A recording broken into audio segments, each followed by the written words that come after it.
What's going on, everyone? So last week was pretty amazing. Everything that I shared in terms of like the video that I shared on Sunday, like why I think this week is going to be green, you could apply those same principles, trading principles, for the rest of your life. So yeah, man, I hope you guys have an amazing life. So just make sure to check that out. I was saying that I was going to be bullish this week. Last Sunday I explained why. So if you're interested, make sure to watch that video. I'm sure you guys, a lot of you guys have already watched that video, which is why you're here. So in today's video, I'm going to talk about like a bunch of different things. It's going to be pretty fun. And then my outlook for next week. So yeah, man, we're going to talk about the SPY, the NASDAQ, the IWM, and the crypto market. So without further ado, let's get started with the video. First things first, the Discord server is, we're absolutely killing it in the Discord server. So not only am I sharing absolute bangers, I'm calling the tops, I'm calling the bottoms, I'm sharing really amazing plays. Not to tout my own horn, but playing some really awesome plays. Sharing in the Discord, people are making lots of money. This is for free. And not only am I sharing, but now there's 5 other guys that are sharing plays as well. And each of these guys can have their own Discord server and start charging money for it. And but the thing is that we're all doing it over here completely for free. And again, that's the power of the people. When more good-hearted people in the world have money, the better the world is. And that's something that we all believe in. And that's something that the community is basically built on as a foundation. Like, we want to help each other. So now in the community, there's a bunch of people that are completely new traders. There's people that are experts. They're over here trading spreads. There's a lot of different types of conversations going on in the community. And we're all trying to better ourselves. It's a very healthy, vibrant atmosphere for noobs and experts alike. And I wish there was a community like this back when I started, because I'd probably be a trillionaire by now. But yeah, man, I mean, if you guys want access to it, people are making a lot of money. You can go over here into the profit and losses tab. When you click on the link, you can see how much money everyone is making. You can literally click on the testimonials. You can look at all of the open chats, and you'll see that people are making a lot of money based off of all of our calls. And it's just amazing. It's an amazing atmosphere. So yeah, if you guys want access, the link is going to be in the channel description. We'd love to have you guys join.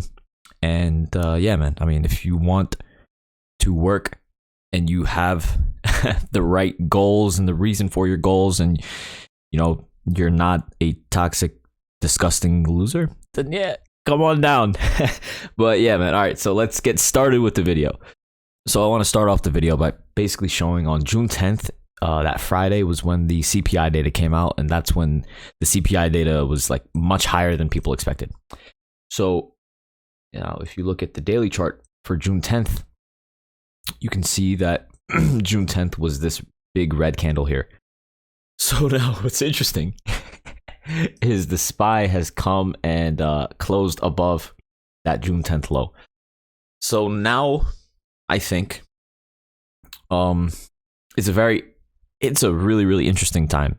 This week is going to be very interesting. So last week I was saying that I was most likely going to be bullish this week as well.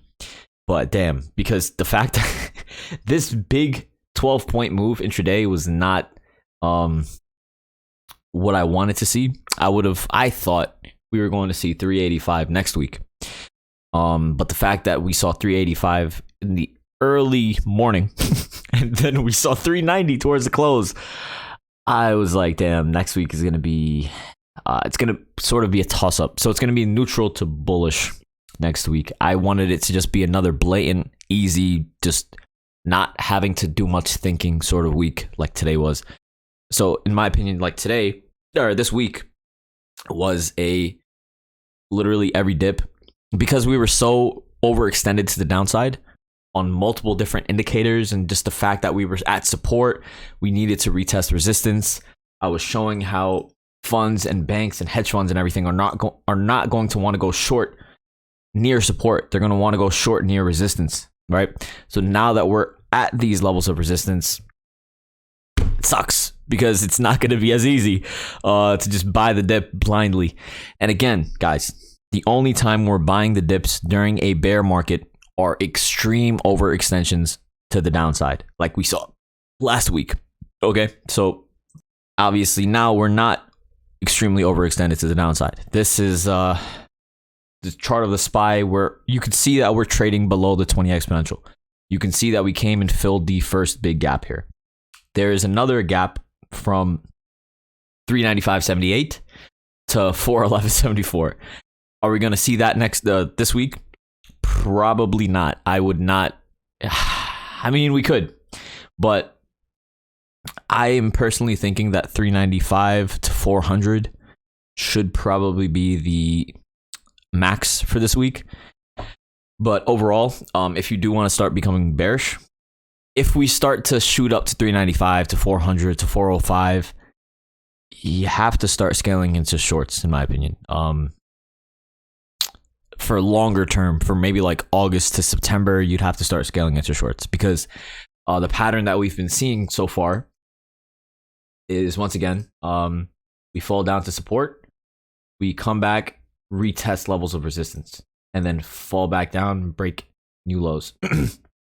Then we fall to support, come back to levels of resistance. Boom, make new lows. Same thing over and over and over again so far.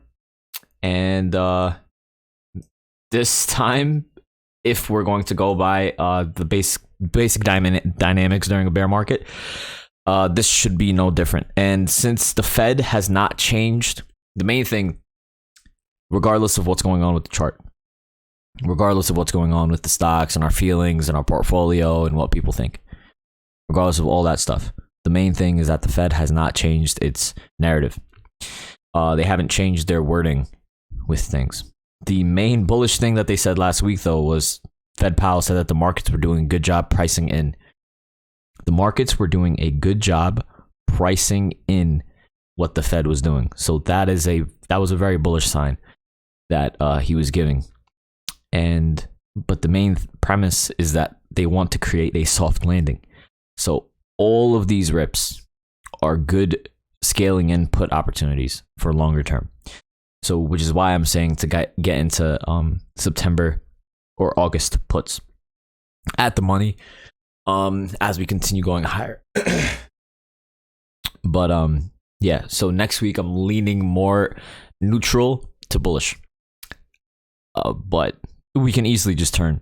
We could easily turn and fall back lower. 383 is going to be a very, very important level for this week. And but yeah, I mean, it's going to be much, much easier to just scale into shorts, most likely. But yeah, I mean, we have a pretty interesting week ahead as well. Wednesday, Fed Powell is going to be speaking again, so that should be pretty interesting as well. Right here, he speaks at 9:30 in the morning at the ECB, so that's going to be fun. We have to see what he says and his the narrative that he's basically giving. But basically, all right, so you can see that we're trading below the 20 exponential on the SPY, right? You can see that we had a huge move upwards this week. The MACD is curling upwards. The RSI is moving upwards as well. On the weekly, the ES is it bounced very well off of the lower level of the falling wedge. The upper level for next week of this falling wedge, like the upper resistance line, is going to be basically 4,000 on the dot, which is going to be the equivalent of maybe like 397 to 398 on the SPY. And that's why I think 395 to 400 is going to be the max for this week. Unless we start breaking above on the falling wedge, that would just be insane, because this next level of resistance would be around 410, 411. That would be crazy if we break above this. But overall, you could see the weekly on the ES. The MACD is still oversold. So the RSI just bounced out of oversold as well. So we have to see what happens once the futures open today. And next week is going to be very, very important. This is going to, we can easily come back and retest this trend line as well. But overall, There's a lot more room on the ES, right? But now on the daily chart, I want to look at the indicator or the indices. So we can see that the SPY is trading below the 20 exponential moving average on the daily, right? Whereas the NASDAQ is trading above it. And the IWM is trading below it. All right.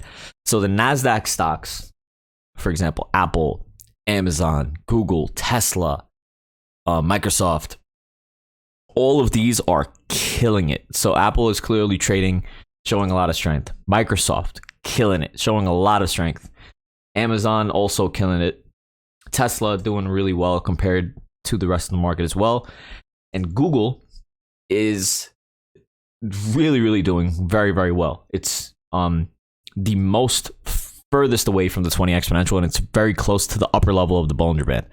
So unless we start thinking Google is going to start pushing the Bollinger Band up and bringing the upper Bollinger Band to start tilting upwards, then this should start to signal fatigue in the market, right? But of course, you know, there can be a lot of buying pressure still to go. This could just be a huge consolidation period here, and that we could easily come back up to 28. That would be crazy. But again, you know, the odds are in our favor to start scaling into shorts. As we hit to, you know, even at 390 to 393, we can start scaling in very, very light.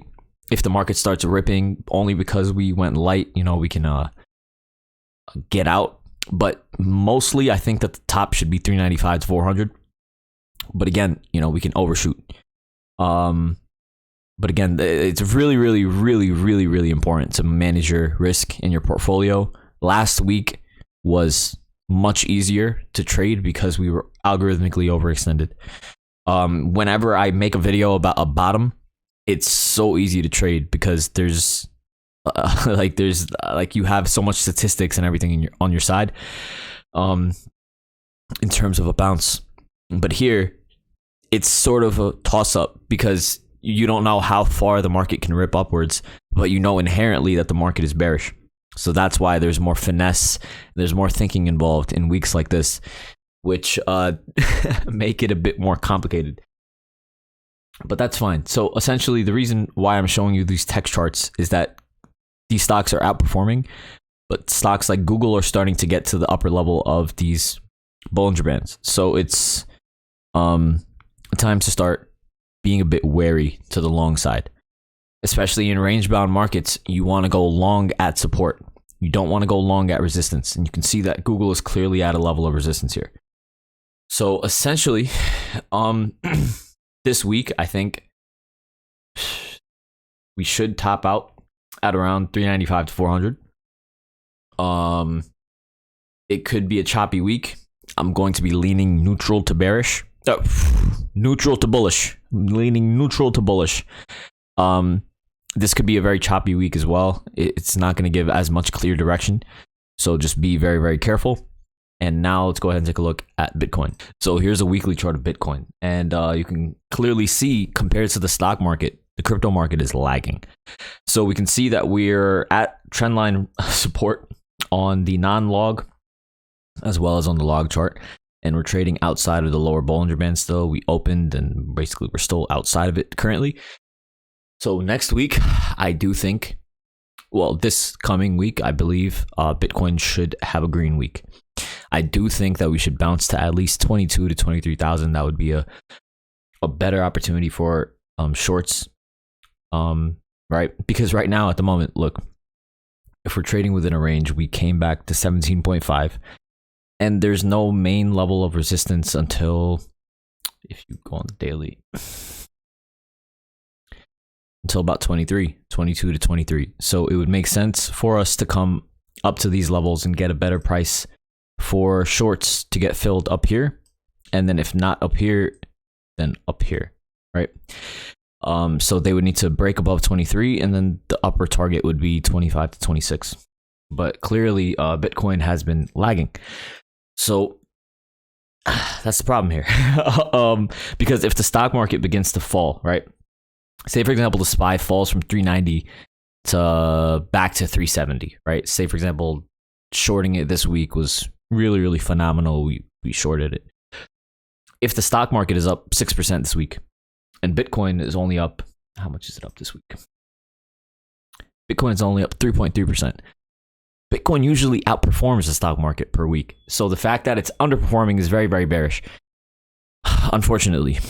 But it makes sense to be bullish on Bitcoin for this week. You got to do what you got to do. You just have to play the statistics.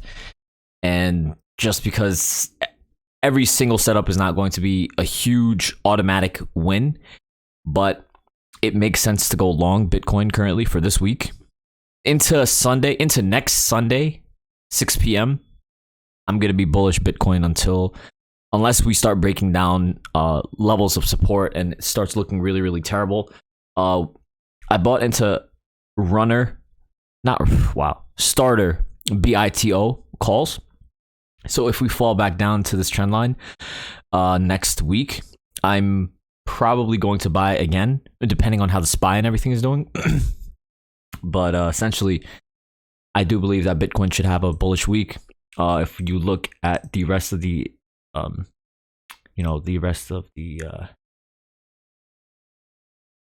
L1s, you can see Solana was having a pretty good week. Ethereum also at the bottoms here. So it makes sense from a trading perspective to get a better buying opportunity of shorts. So that's why I believe the same concept is what I was thinking about for the SPY and how the SPY was trading at support. It would make sense for us to go up and have a better chance to buy shorts up here. Now the same concept I'm basically applying to Bitcoin and the rest of the crypto market. We're sitting at support. We're basically sitting closer to support. Now we're trading sort of in the middle of support and resistance. We're a bit closer to resistance at this point, but we're still not there yet. But this week, it makes sense to be more leaning bullish on Bitcoin, as long as the overall stock market is bullish. That is the main factor. As long as the overall stock market is bullish, then it makes sense to be bullish on Bitcoin as well. Yeah, so there's that for my analysis. I hope I did a good job. I hope you guys enjoyed. Thank you guys for your support. I really, really appreciate it. And I'm glad that I'm helping. I'm glad that we're all doing really, really well. And yeah, man, I will see you guys tomorrow. Thank you.